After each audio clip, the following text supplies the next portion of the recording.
여러분 참 그런데 크리스천은 신기하지 않습니까? 그 어떤 상황도 그 암흑 속에서 기도할 때는 다 암흑 속으로 들어가잖아요. 깜깜할 때.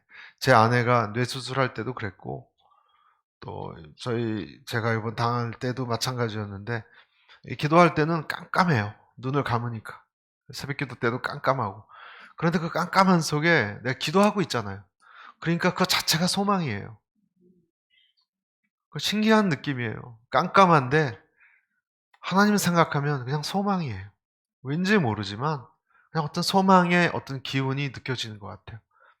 산책을 하면 햇볕이 비치면 햇볕의 기운 때문에 얼음이 조금씩 녹고 얇아지지 않습니까? 그리고 풀이 이렇게 또 산책로에 조금씩 나오더라고요. 죽지도 않았어요.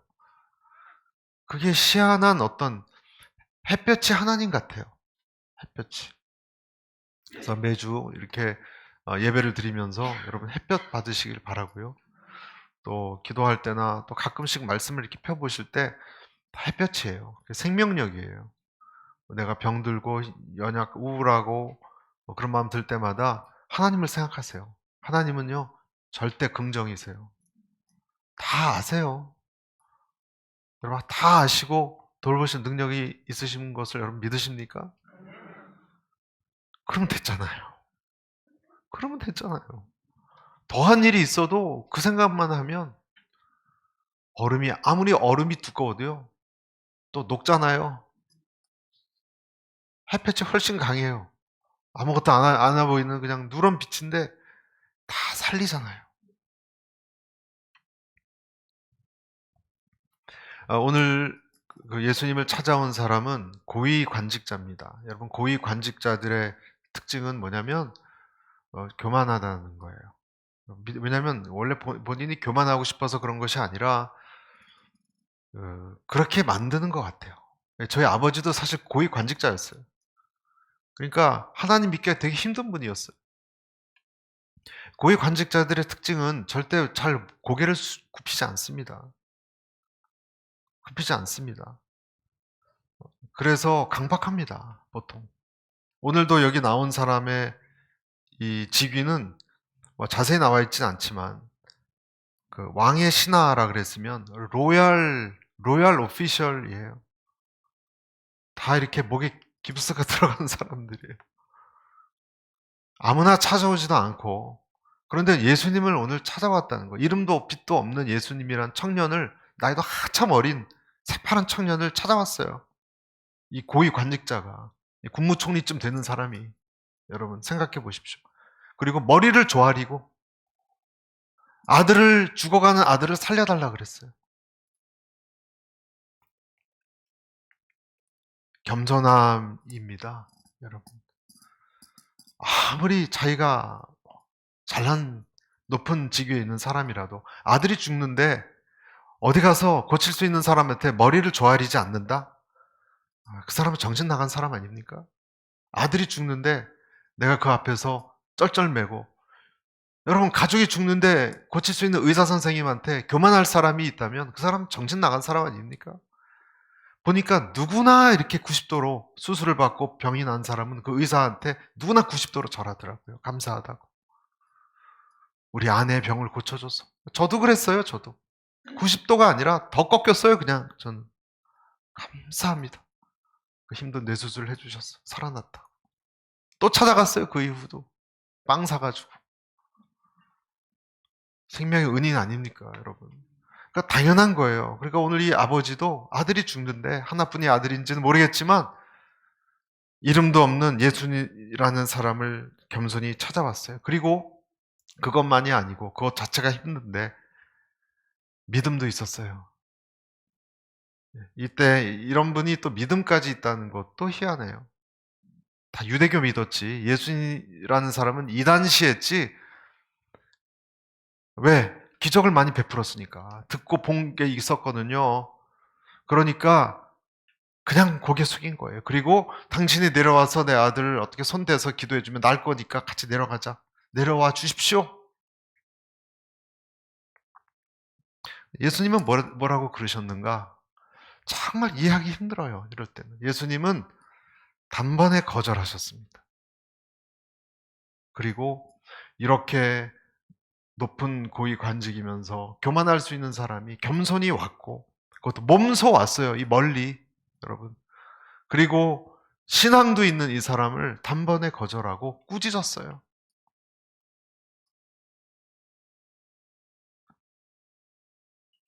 주변에 있는 그 비서들은 깜짝 놀랐을 거예요. 아니, 이 청년이 지금 감히 우리 이분한테 저런 태도로 나오다니, 무례한 놈 같으니, 이런 생각하지 않았겠습니까? 옆에 있는 비서들은. 예수님이 어쨌든 그렇다는 거예요. 그리고 48절에 이렇게 그 이유를 덧붙이셨습니다. 48절 읽어볼까요? 시작.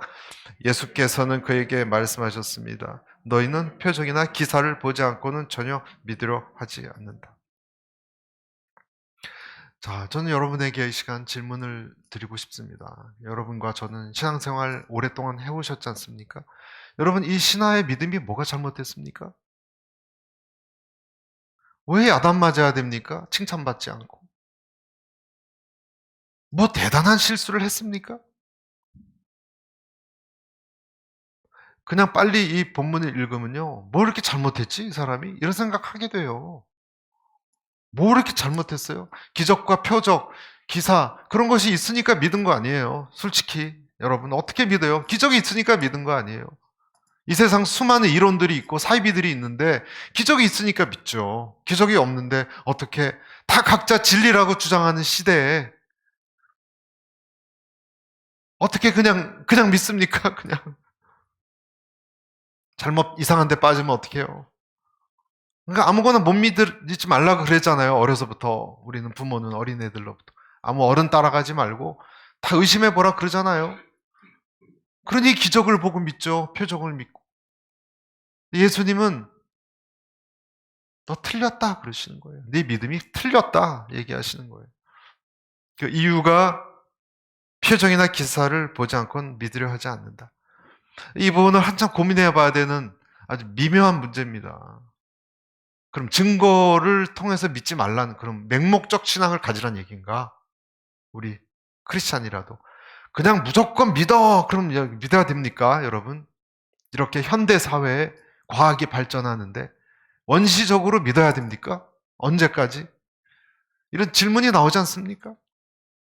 예수님이 이 신하에게 이 신하는 더군다나 공부를 많이 한 사람 아니었겠어요? 그러니까 고위 관직까지 가죠. 알 만큼, 배울 만큼 배운 사람이에요. 이 사람도. 박사학위가 몇 개 있는지 모르는 사람이지만 이 사람도 할 말이 많은 나름대로 꿰뚫고 있는 사람이에요. 이 세상을. 그 속에 표적과 기사를 보고 믿었는데 그것을 예수님한테 젊은 이 청년한테 꾸중을 받고 있습니다. 여러분. 자연스럽지는 않아요. 자연스럽지는 않아요. 오늘 이 장소는 가나라는 곳인데 얼마 전에 제가 설교도 했듯이 물이 포도주가 되는 기적이 일어난 곳이에요. 아마 그 소문을 듣고 아마 예수님을 가면 뭐가 나오겠다, 병이라도 낫겠다, 그 간절하게. 그때 당시 그때 현대의학으로는 안 되니까 당연히 가야죠. 고칠 수 있는 무슨 마술을 행하건 뭘 하건 하여간 나야 될 거 아니에요. 그렇죠? 그러니까 저는 한편으로 생각하면 되게 훌륭한 아버지라고 생각해요. 저라도 그랬을 것 같아요. 아주 훌륭하죠.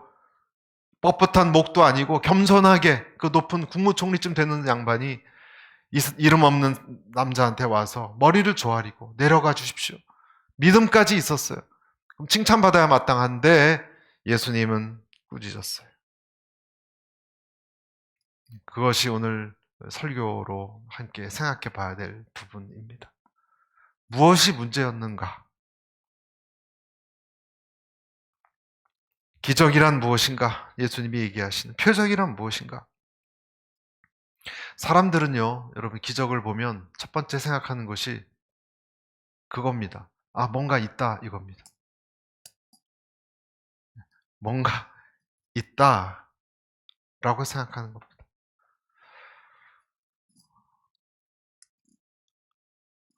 어느 책을 읽었는데, 거기도 대한민국에서 유명한 그 김영석이라는 요즘 책도 100세를 넘으셨는데 그분 후배가 그렇게 기독교에 대해서 반대했는데 자기 아내가 병 고침을 받았어요.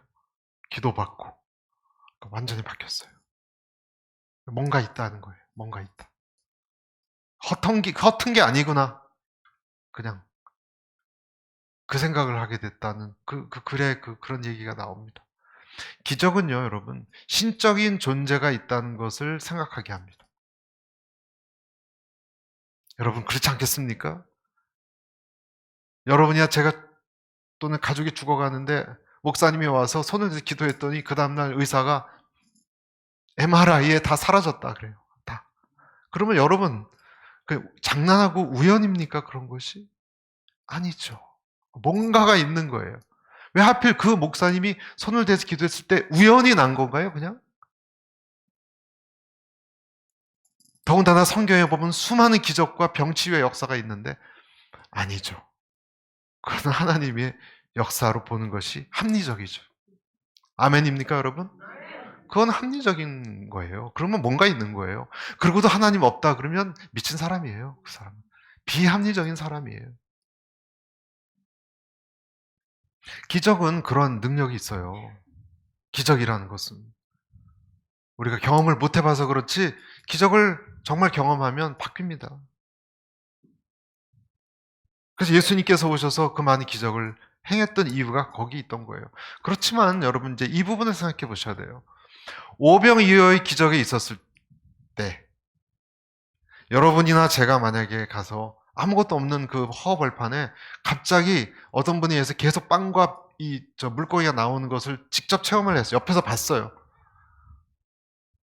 그러면 여러분 놀랄 놀자 아닙니까? 이것은 신문에 날 정도가 아니라 아주 그냥 자지러질 일이에요. 이것은 뒤집어질 일이에요. 그렇죠?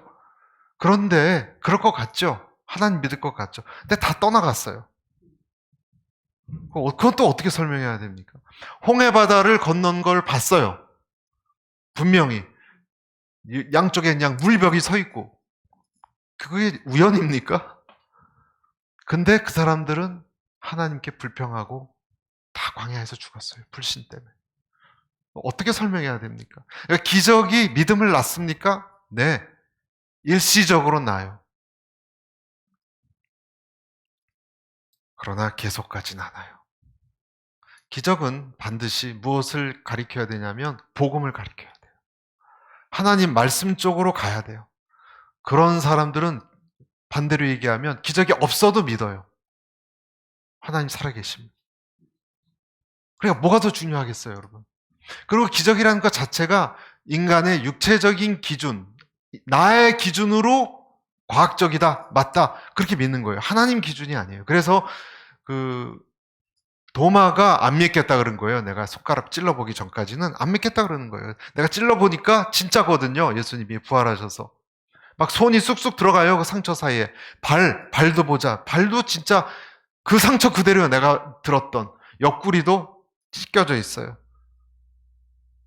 나의 주여. 그렇게 고백했더니 예수님이 뭐라고 얘기하셨어요? 아주 흥미로운 말씀을 하시죠. 요한복음 20장 29절.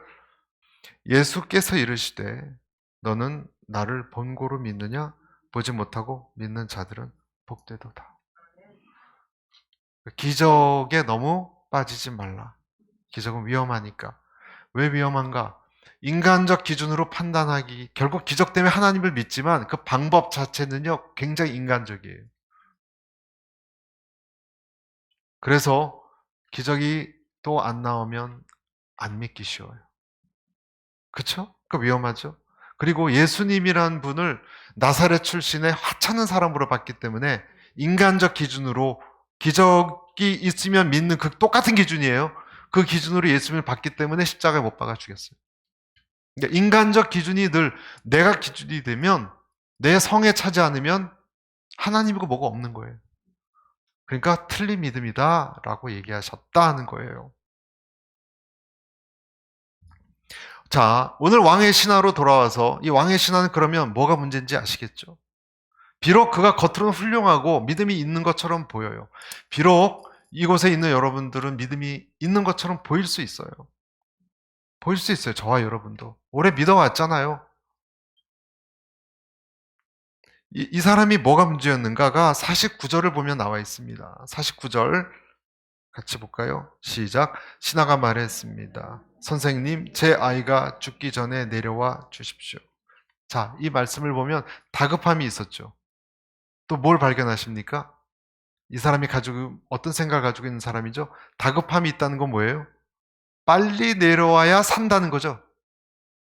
그렇죠? 그리고 또 내려와야 된다는 거죠. 이 말은 뭡니까? 멀리서는 할 수 없다는 거 아니겠어요? 그리고 이미 만약에 죽는 순간을 넘어가 버리면 꼴까닥 죽으면 만약에 아들이 그럼 못 살려낸다는 생각을 가진 거 아니에요. 그러니까 죽기 전에 그 지금은 언제 그러고 있을지 모르는 죽어가고 있으니까 빨리 내려오는 거 아니에요. 그러니까 부분적인 믿음이라는 거예요. 이 사람의 문제는 굉장히 아들을 사랑하고 아주 높은 자리에 올라가서 훌륭한 사람이고 또 믿음까지는 아주 괜찮아 보이는 사람이지만 이 사람의 문제는 그 믿음이라는 것이 불구의 믿음이라는 거예요. 진짜 믿음이 아니고. 일단 그리스도가 자기 집까지 와줘야 되고 그리고 병든 사람은 고칠 수 있지만 죽은 아이는 고칠 수 없다는 믿음을 가지고 있었어요. 옛날에 엘리야와 엘리사가 죽었던 사람을 살렸던 그 구약은 전혀 모르는 거예요. 여러분, 우리는 믿음이 있습니다. 그러나 다 잘하지 않은 믿음이 있습니다. 잘하지 않은 믿음은 하나님을 제한합니다. 통분히 여깁니다. 그런 믿음을 가진 사람을. 여러분, 마르다가 믿음이 있었지만 예수님이 자기 나사로가 죽었을 때 울고 하는 것을 예수님이 같이 슬퍼한 게 아니라 믿음 없는 마리아를 슬퍼했어요. 통분히 여겼어요. 제한했으니까 그때도 부활을 안 믿었으니까. 오늘 저는 여러분에게 두 가지 말씀드리고 싶어요. 첫째는 믿음이란 무엇인가? 그렇다면 믿음이란 내 방식을 버리는 겁니다. 아멘. 내 믿음의 방식을 버리는 거예요. 그것이 진짜 믿음으로 가는 지름길이에요. 왕의 신앙의 문제는 내가 생각하는 대로 예수님이 움직여줘야 된다라는 믿음을 가지고 있었어요. 예수님이 움직이면 내 집으로 내려오면 지금 거의 다 죽어가고 있지만 그때 기적이 일어날 것이다.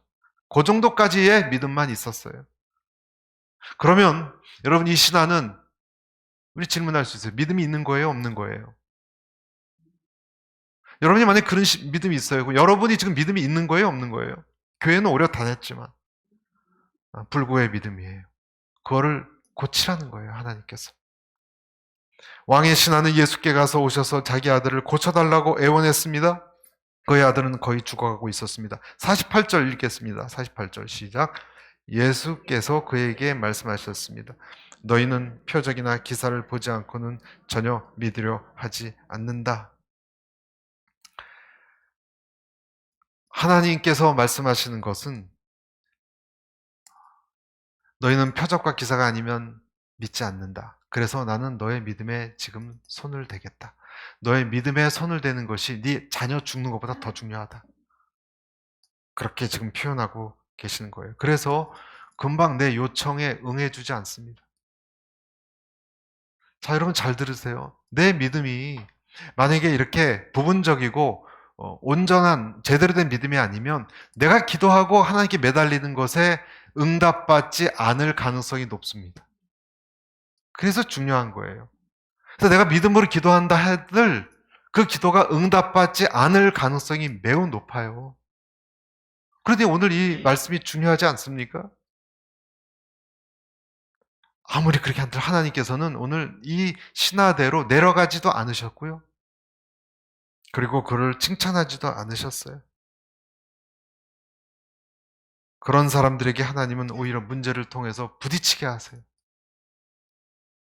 내 논리에 부딪히게 하세요. 그래서 내 생각이 포기되게 하세요. 아, 내 식대로는 안 되는 건가 보다라고 생각하게 거기까지 나를 좌절시키세요. 그래서 믿음에 꼭 있어야 되는 개념이 순종이에요. 여러분, 믿음에는 순종이 있습니다. 내려놓음이에요. 내 중심에서 하나님 쪽으로 중심이 넘어가는 거예요. 믿는 것 자체가. 그래서 믿음이란 건 단순히 하나님께 나와서 그 능력을 얻어내는 것이 아니고, 그럼 뭐예요? 그 하나님 전체에 대해서 생각하는 거예요. 하나님의 손에서 나온 능력을 얻는 그 믿음이 아니고요. 하나님 전체를 받아들이는 거예요. 아멘. 하나님 자체를 신뢰하는 거예요. 하나님의 방법을 신뢰하는 거예요. 우리가 어떤 사람을 믿는다면, 여러분, 우리가 어떤 사람을 믿는다면 그 사람 자체를 신뢰하는 거예요. 그렇죠? 우리가 만약에 어떤 변호사를 선임을 했어요. 그를 믿어요. 그러면 그가 법전에서 어떤 조항을 끄집어내서 논리를 만들건 누구를 만나건 언제 이거를 그거 자체를 간섭합니까? 그냥 믿고 맡겨야지. 나보다 훨씬 전문가인데 이 법적인 문제에 있어서 그런 것처럼 그 사람 자체가 하는 활동 모든 것을 실력을 시간 관리하는 걸 믿는 거예요. 더 나아가 우리가 만약에 어떤 사람을 믿는다면 내 아들, 남편을 믿는다면 어떤 사건이 일어나면 사람들이 막 그 사람을 욕하고 막 비판할 때 여러분이 그 사람을 진짜 신뢰한다면 뭐라 그래요? 아, 그럴 리 없다고. 난 그 사람 알아. 잘못된 정보야. 그 사람 그럴 사람 아니야. 신뢰한다면 여러분 그렇게 말하지 않겠습니까? 아브라함이 하나님의 기적을 따라간 게 아니라 아브라함은요, 하나님을 믿었어요. 하나님 약속을 믿어서 그 오랜 시간 기다렸고, 물론 중간중간 실패한 경우도 있지만 신뢰했어요. 그래서 제일 아끼는 것까지 내려놓을 수 있었어요. 아브라함은 시험을 받을 때 믿음으로 이삭을 드렸으니 저는 약속을 받은 자로 돼 그 독생자를 드렸느니라. 히브리서 11장 17절. 여러분, 무엇을 드릴 수 있기까지 한다면 주님을 위해서 저는 여러분에게 그렇게 말씀드릴 수 있어요. 여러분 하나님을 정말 믿는 거라고.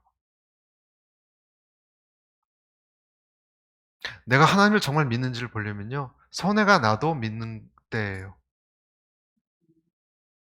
여러분 그렇게 하실 수 있습니까? 여러분 믿음을 점검해 보세요. 내 이익을 위해서만 주님을 활용한다면 여러분은 믿음 없는 거예요. 근데 여러분이 손해를 봐도 괜찮다. 하나님을 신뢰하는 거예요. 왜냐하면 그 인격을 믿으니까. 여러분 어떤 사람을 믿을 때 그 사람이 똑똑하고 실력만 있고 강하다고 믿습니까? 그런 사람 좀 무섭지 않습니까? 나한테 그 총뿌리가 오면 어떡해? 그 사람의 인격을 신뢰할 때 그 사람을 믿지 않습니까? 다 있지만 인격을 못 믿으면 그 사람 무서워질 수 있어요. 언제 나를 공격할 수 있어요. 그 인격을 내가 신뢰하면 믿을 수 있어요. 하나님을 그렇게 믿어야 한다는 것입니다. 어떠한 하나님이냐는 거예요. 어떤 하나님이냐를 믿는다는 것은요, 왜 중요한가? 다 들어와 있어요. 능력도 있고, 그렇죠? 의도도 내가 믿을 만하고, 성품도 믿어요. 그 계획도 믿어요. 그러니까 하나님을 믿어야 된다는 거예요. 때로는 지금 그 응답이 없고 나한테 좀 해로워 보이는 일도 내가 그분을 믿는다면 인내할 수 있어요. 인내할 수 있어요. 욥이 그런 얘기를 했습니다.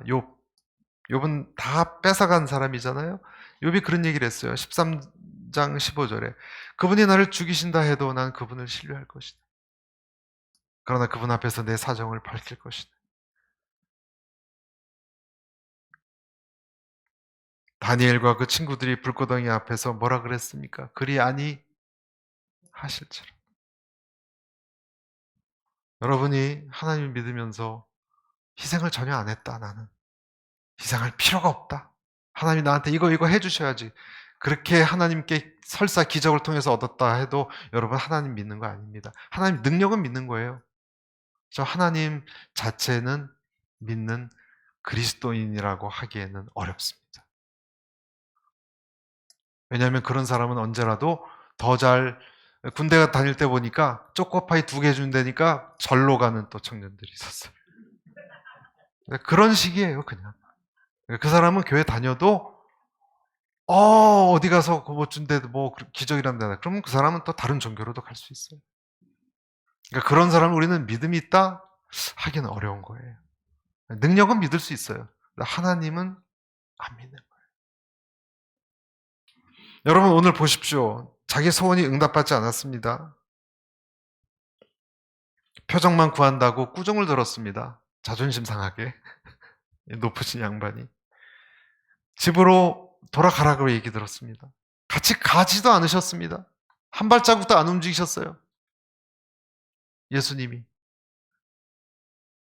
내가 원하는 시간대에 나는 마음이 타 죽겠는데 지금 예수님은 여유가 많으셨어요. 이 당혹스러운 일 앞에 여러분이라면 어떻게 반응하시겠습니까? 당혹스러워요. 이럴 때 보통 사람들은 저주하고 떠나거나 이런 시험들이 있어요, 우리한테. 무릎 꿇리는 시험이에요. 여러분, 이런 시험은, 믿음의 시험은 내 겉껍질을 벗겨버리는 시험이에요. 진짜 믿는 자냐 아니냐를 이 껍질을 벗겨버려요, 하나님께서. 진짜냐 아니냐, 네 믿음이 가짜냐 진짜냐, 그거를 시험을 통해서 우리는 알 수 있고, 그때 내가 드러납니다. 모세가 위대한 것이 그 40년 동안 헐벗고 있었는데 내 발에 신을 벗어라, 가까이 오지 말라 했을 때 그 순종했어요. 그래서 모세가 변했구나라고 얘기하는 거예요, 40년을. 이 과정을 인간의 한계, 보통 아버지 같으면 부들부들 떨지 않겠습니까? 그 앞에서 아들은 죽어가고 있는데 날 거절해? 내려오지도 않아? 교만한 사람 같으면 부들부들 떨고 확 돌아섰을 거예요, 자기 부하들 데리고. 예수님께서 대답하셨습니다. 가보아라, 내 아들이 살 것이다. 50절. 가보아라, 내 아들이 살 것이다. 어떤 상황에 예수님께서 이런 말씀하셨는지 잘 몰라요. 49절까지 보면 빨리 내려와 주십시오. 지금 죽어갑니다. 그때 예수님이 그 사람 안에 뭘 봤는지 몰라도 가봐라, 내 아들이 살 것이다. 어떤 설명도 없어요. 그냥 설명도 없어요. 가라, he will live. 딱 2마디 하셨어요.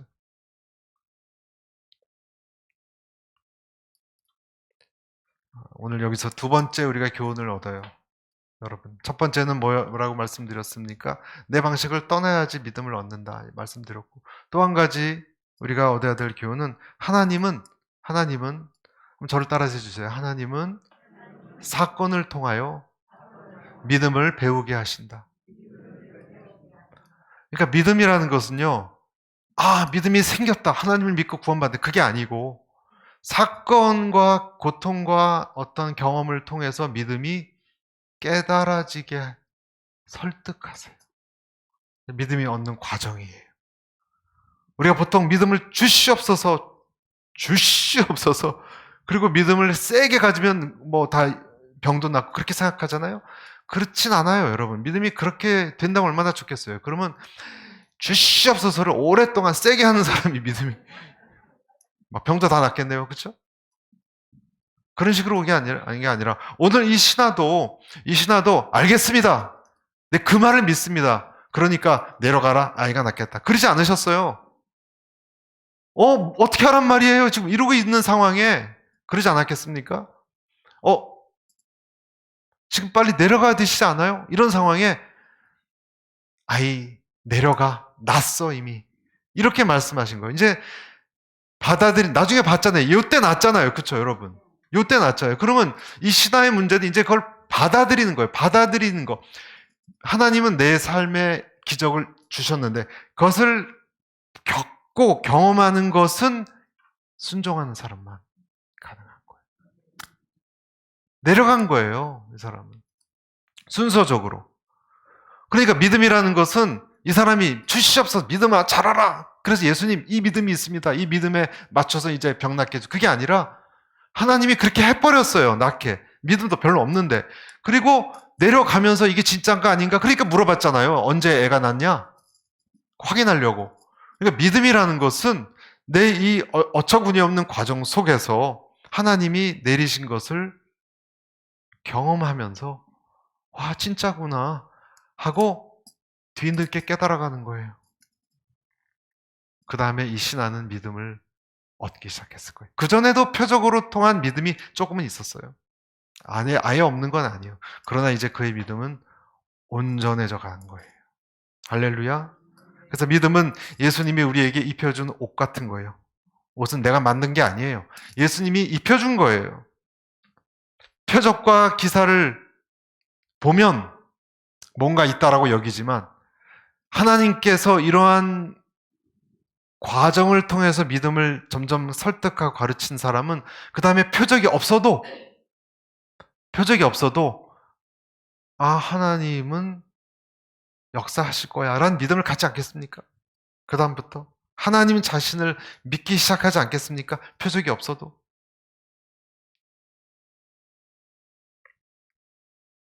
내려간 시간이 오늘 1시, 그리스 버전으로는 7시라는 것을, 똑같은 시간이라는 것을 확인했습니다. 사람들은 하나님의 간섭이 운이라고 생각하는 사람도 믿지 않는 사람들은 있습니다. 여러분. 그러나 하나님이 개입한 거예요. 열왕기상 22장에도 아람의 군사가 이 구절 아시죠? 화살을 쐈는데 아합 왕에게 맞았잖아요. 한 사람이 우연히 활을 당기어 쐈는데 갑옷 솔기를 뚫고 악한 아합 왕을 맞았어요. 그 우연이라고 썼어요, 성경은. 그러나 그 우연은 다 알죠. 그거 읽는 사람은. 우연이 아니죠. 하나님이 그 시간, 그 순간 그 화살을 그 방향으로 쏘게 한 거예요.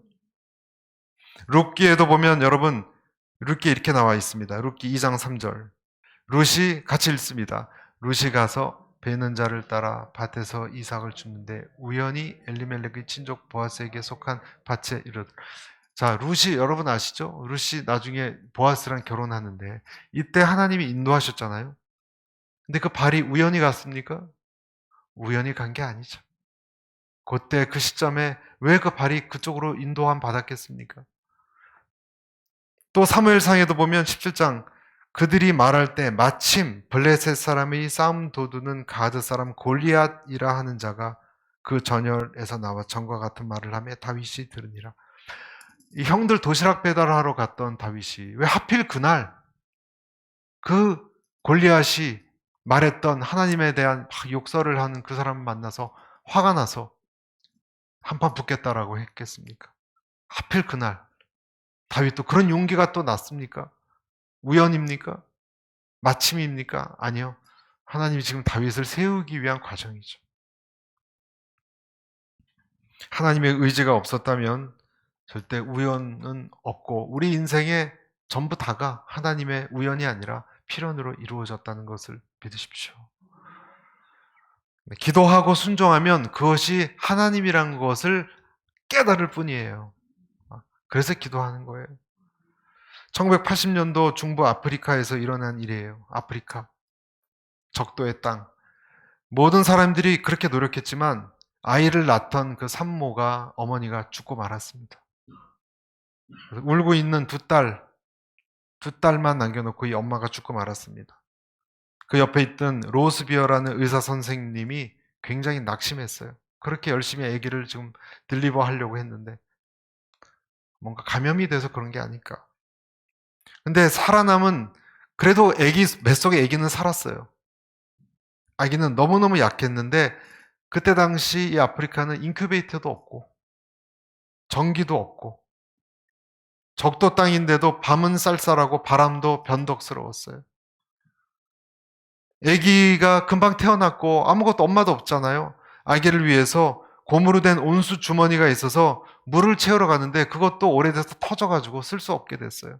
마지막 하나 남은 온수 주머니인데 의사가 낙담했고 아이들과 할 수 있는 것 기도하러 갔습니다. 이 온수주머니 터진 얘기를 애들한테 같이 얘기했고요. 날씨가 이제 추워져서 온기를 이 신생아가 얻지 못하면 이 아기도 비극적으로 죽고 말 거예요. 그렇게 얘기했어요. 그래서 엄마가 죽고 울고 있는 두 딸 아이와 이 신생아를 위해서 이 널서리 이 하우스거든요. 그 아이는 원생들하고 이 선교사가 기도했어요. 하나님 제발 우리에게 온수 주머니를 보내주세요. 내일 주시면 애가 죽으니까 소용없어요. 하나님 그러니까 오늘 오후 보내주셔야 돼요. 그렇게 어떤 루스라는 남자아이가 기도했어요. 오늘 보내달라고. 내일이면 죽겠다고. 뻔뻔하고 순진하게 기도했습니다. 이런 기도를 드리면서 답답해서 이 선교사는 너무 천진난만한 기도니까 숨이 막혀서 죽을 뻔했어요. 근데 또 이렇게 덧붙였어요. 그 아이가. 하나님, 얘 아기에게 2살 난 언니가 있는데 그 언니가 자기를 사랑한다는 걸 알도록 소녀를 위한 인형도 보내주세요. 기가 막혔습니다. 그리고 하나님이 이런 기도를 들어주실 거라는 것에 대해서 이 선교사님은 회의가 들었어요. 시험이 왔어요. 응답하는 방법은 본국에서, 미국에서 소포를 보내주는 건데 아프리카에 선교사로 온 지 4년 동안 소포가 온 적은 한 번도 없었어요. 더군다나 이 더운 열대 지방에 누가 온수주머니를 보내겠습니까? 여러분. 그런데 오후가 반쯤 지났던 시점에 이 간호학교에서 가르치고 있는 동안 집 앞에 차가 한 대 서 있다는 소식을 받았습니다. 집에 도착했을 때 차는 가고 베란다에 9kg짜리 큰 소포가 와 있었대요. 눈물이 핑 돌았답니다. 혼자 두근거려서 소포를 열 수가 없어서 보육원 아이들을 다 모아서 다 같이 끈을 당겨서 매듭 하나하나를 조심스럽게 풀었습니다. 포장지가 찢어지지 않게 신경 쓰면서 흥분이 점점 고조되어 갔습니다. 3, 40명의 눈동자가 그 안에 있을 내용물에 집중되었습니다. 제일 먼저 위에 모직으로 된 옷가지가 나오고 그 다음에 나병 환자를 위한 붕대가 나오고 그 다음에 말린 음식물들이 나왔습니다. 그리고 그 다음 손을 집어넣었을 때 뭔가가 느껴졌어요. 정말 그걸까? 끄집어냈습니다. 그리고 너무 놀랐습니다. 완전히 신제품 온수주머니예요. 나는 하나님께 이 선교사가 쓴 편지에는 하나님께 보내달라고 기도하지도 않았고 애들이 기도했어요. 그분이 그럴 수 있다고 믿지도 않았다. 루스라는 어린애는 아깝게 기도한 아이. 하나님의 온수주머니를 보냈으면 틀림없이 인형도 보냈을 거야 하고 맨 밑바닥에서 예쁜 옷을 입은 여자아이 인형을 끄집어냈습니다. 그리고 언니에게 인형을 줘도 되죠? 그러면 예수님이 정말 자기를 사랑한다는 걸 알 거예요. 이 소포는 누가 보냈나? 내가 가르쳤던 미국의 주일학교 반에서 만들어서 5달 전에 붙였던 거예요. 날짜가 써 있었으니까. 그리고 한 명의 여자아이가 이 아프리카 아이를 위해서 인형도 그때 넣은 거예요. 5달 전에. 오늘 오후에 보내달라는 10살 된 애 믿음에 응답해서 하나님이 5달 전에 보내신 거예요. 여러분 이사야 65장 24절 이렇게 돼 있어요. 같이 읽어보겠습니다. 이사야 65장 시작. 그들이 부르기 전에 내가 응답하겠고 그들이 말을 마치기 전에 내가 들을 것이다.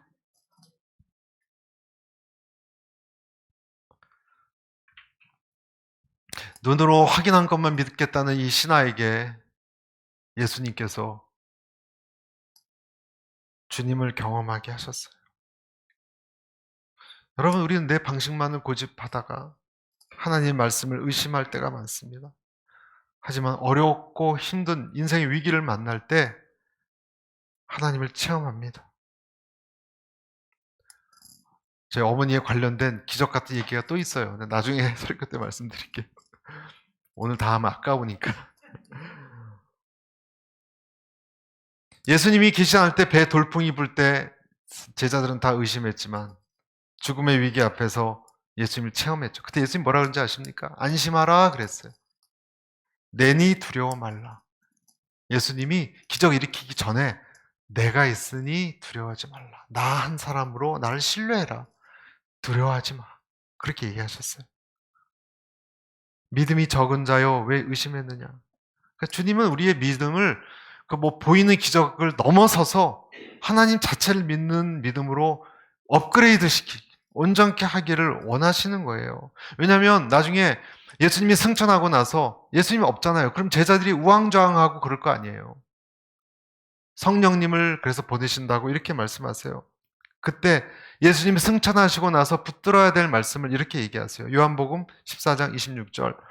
보혜사 곧 아버지께서 내 이름으로 보내실 성령 그가 너희에게 모든 것을 가르치시고 내가 너희에게 말한 모든 것을 생각나게 하리라. 평안을 너희에게 끼치노니 곧 나의 평안을 너희에게 주노라. 내가 너희에게 주는 건 세상이 주는 것과 같지 아니하니라. 너희는 마음에 근심하지도 말고 두려워하지도 말라. 결론을 맺겠습니다. 하나님께서 우리에게 일관적으로 계속 말씀하시는 것은 내 능력보다 나 자신을 믿으라 라는, 하나님 자신을 믿으라 라는 믿음입니다. 하나님 자신을 믿으시기를 축복합니다. 하나님을 향한 내 방식의 믿음을 믿으면 한계에 부딪히고 그리고 시험에 들기 쉽고 흔들리기 쉬운 것입니다. 그래서 내 방식이 무너진 사람은 그런 면에서 복이 있는 거예요. 내 방식대로 안 되는 걸 알았으니까 이젠 어쩔 수 없이 하나님께 나아가다가 진짜 하나님 만나거든요. 그러면서 넘어지면서 일어나면서 나를 부드럽게 이끄시고 믿음으로 설득하시는 그 하나님을 찬양하시는 저와 여러분이 되시기를 간절히 바랍니다.